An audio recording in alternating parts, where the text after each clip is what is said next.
ಈ ಬೆಳವಣಿಗೆ ಬಗ್ಗೆ ಸಂಪೂರ್ಣ ಮಾಹಿತಿ ಇಲ್ಲ. ಬಟ್ ಒಂದ್ಸಲಿ ಪಾರ್ಟಿ ಪ್ಲಾಟ್ಫಾರ್ಮ್ ಮಾಡ್ತೀವಿ ಅಂದ್ರೆ ಮುಗಿತಲ್ಲ, ಎಲ್ಲದಕ್ಕೂ ಮುಗಿತಂತ.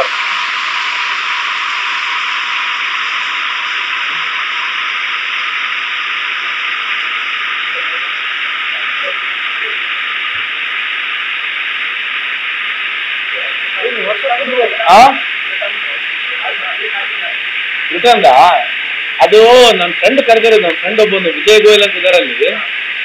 ಈ ಇನ್ವೆಸ್ಟರ್ಸ್ ಮೀಟಿಂಗ್ ನನಗೆ ಪರ್ಸನಲ್ ಆಗಿ ಕರೆದಿದ್ದ. ಇಲ್ಲಿ ಬಂದ್ಬಿಟ್ಟು ಪರ್ಸನಲ್ ಆಗಿ ಕರೆದಿದ್ದಕ್ಕೆ ಹೆಂಗಿದ್ರು ಪ್ಯಾರಿಸ್ ಹೋಗಿದ್ದೆ ಅಲ್ವಾ ಇದ್ದು. I was not prepared to speak. But ಒಂದು 5 ನಿಮಿಷ ಮುಂಚೆನೆ ನೀನು ಮಾತಾಡಂತಂದ್ರೆ ಸುಮ್ಮನೆ ಮಾತಾಡಬೇಕು, ಅವಕಾಶ ಸಿಕ್ತು ಮಾತಾಡ್ಬೇಕು.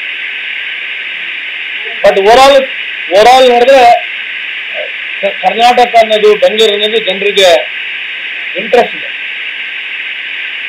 ಒಂದಿರ್ತಕ್ಕಂಥ ನಮ್ದು IT ಇರ್ಬೋದು, ಅಥವಾ ಇನ್ಫ್ರಾಸ್ಟ್ರಕ್ಚರ್ ಇರ್ಬೋದು, ಸ್ಕಿಲ್ ಸೆಟ್ ಇರ್ಬೋದು, ಜನಕ್ಕೆ ಸಂಪೂರ್ಣ ಮಾಹಿತಿ ಇದೆ.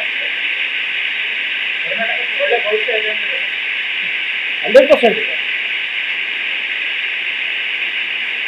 ಈಗ ನಮ್ದೇ ಚಾನ್ಸ್ ಇರೋದು. ಈಗ ನೆಕ್ಸ್ಟ್ 10 years ನೀವು ನೋಡಿದ್ರೆ, if we can shape up properly, ಕೇಂದ್ರ ಸರ್ಕಾರಗಳು, ರಾಜ್ಯ ಸರ್ಕಾರಗಳು, ಎರಡೂ ಸರ್ಕಾರಗಳು ಅಂಡರ್ಸ್ಟ್ಯಾಂಡಿಂಗ್ ಕೆಲಸ ಮಾಡಿ ಪಾಲಿಸಿಗಳು ಮಾಡಬೇಕು.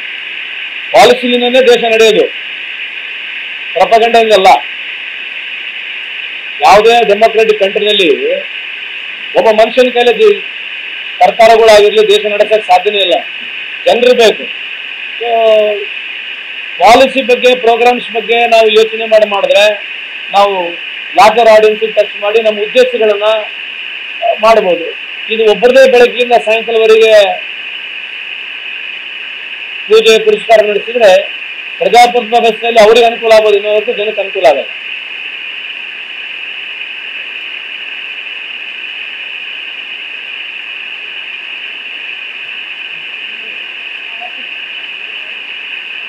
ಈ ದೇಶದಲ್ಲಿ ನಮ್ಮ ಪ್ರಕಾರ ಇನ್ನೂ 5-6 ಪಾರ್ಟಿನೂ ಇರಬೇಕು,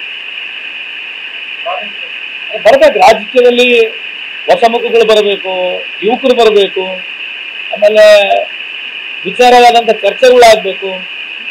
45% ಲಿಟ್ರಸಿ ಇದ್ದಂಥ ದೇಶದಲ್ಲಿ ಒಳ್ಳೊಳ್ಳೆ ಪಾರ್ಲಿಮೆಂಟರಿಯನ್ಸ್ ಇದ್ರು. ಇವತ್ತು 70% ಲಿಟ್ರಸಿ ಬಂದಿದ್ದು. ಪಾರ್ಲಿಮೆಂಟರಿಗಳು ಇಲ್ಲ, ಬರೇ ಟೇಬಲ್ ಹೊಡೆಯೋದು, ಕೂಗಿ ಆಡೋದು. ಬಾಯಿ ಕಟ್ಟು ಹಾಕಿದಾರಲ್ಲ, ಬಾಯಿ ಬಿಟ್ರಲ್ಲ. ಈಗ ನೀವೇಳ್ರಿ, ಕೇಂದ್ರದ ಎಷ್ಟು ಮಿನಿಸ್ಟರ್ಗಳ ಹೆಸರು ಗೊತ್ತಿದೆ ನಮಗೆ? ಕೇಂದ್ರದ ಯಾರನ್ನ ಮಿನಿಸ್ಟರ್ಗಳ ಹೆಸರು ಪರಿಚಯ ಇಲ್ಲ ನಿಮಗೆ? ಗೊತ್ತಿದಾರ? ಎಲ್ಲ ಕ್ಯಾಬಿನೆಟ್ ಬ್ರೀಫಿಂಗ್ ಇದೆ ಕೇಂದ್ರದ ಗೊತ್ತೇನ? ಕೇಂದ್ರದ ಚೀಫ್ ಸೆಕ್ರೆಟರಿ ಯಾರನ್ನ ಪರಿಚಯ ಇದಾರ ನಿಮಗೆ? ಗವರ್ಮೆಂಟ್ ಆಫ್ ಇಂಡಿಯಾದು ಹಿಂಗಾಗಿ ನಡೀತದೆ. ಯಾವ್ದು ಒಬ್ಬ ಮಿನಿಸ್ಟರ್ ಬಂದು ಬ್ರೀಫಿಂಗ್ ಮಾಡಿದ್ರೆ ನಾವು ನೋಡಿಲ್ಲ ಅಪ್ಪರ್ತಾರೆ.